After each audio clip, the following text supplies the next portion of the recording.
പ്രിയപ്പെട്ട വിദ്യാർത്ഥി സുഹൃത്തുക്കളെ, കാലിക്കറ്റ് യൂണിവേഴ്സിറ്റി 2026 ബി.എഡ് അഡ്മിഷന്റെ ഭാഗമായിട്ടുള്ള ട്രയൽ അലോട്ട്മെന്റ് നാളെ 19-ാം തീയതി പബ്ലിഷ് ചെയ്യും. 19-ാം തീയതി ടൈം പറഞ്ഞിട്ടില്ല. 19-ാം തീയതി വൈകുന്നേരം ആകുമ്പോഴേക്കായിരിക്കും പബ്ലിഷ് ചെയ്യുക. 19-ാം തീയതി പബ്ലിഷ് ചെയ്ത് കഴിഞ്ഞാൽ വിദ്യാർത്ഥികൾക്ക് എഡിറ്റിങ്ങിനുള്ള സൗകര്യം ഉണ്ടായിരിക്കും. എഡിറ്റിംഗ് 19-ാം തീയതി മുതൽ 22-ാം തീയതി രാവിലെ 11 മണി വരെ വിദ്യാർത്ഥികൾക്ക് എല്ലാവിധ എഡിറ്റിംഗും ചെയ്യാം.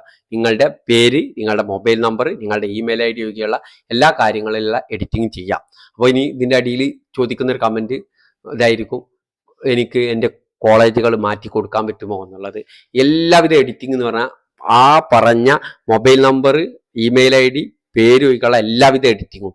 പുതിയ കോളേജുകൾ ആഡ് ചെയ്യാം, നിലവിലുള്ള കോളേജുകൾ ഡിലീറ്റ് ചെയ്യാം, ട്രയൽ അലോട്ട്മെന്റിൽ കിട്ടിയ കോളേജ് ഡിലീറ്റ് ചെയ്യാം, ട്രയൽ അലോട്ട്മെന്റിൽ കിട്ടാത്ത കോളേജ് ഡിലീറ്റ് ചെയ്യാം, നിങ്ങൾക്ക് പുതിയ കോളേജുകൾ ആഡ് ചെയ്യാം. അതിനൊക്കെ ഉള്ള സൗകര്യമുണ്ട്. അത് ട്രയൽ അലോട്ട്മെന്റ് വന്നു കഴിഞ്ഞാൽ നിങ്ങൾക്ക് എല്ലാവിധ എഡിറ്റിങ്ങും പോസിബിൾ ആണ്. അത് പരമാവധി വിദ്യാർത്ഥികൾ യൂസ് ചെയ്യുക എന്നുള്ളതാണ് വിദ്യാർത്ഥികളോട് പറയാനുള്ളത്. Okay, thank you.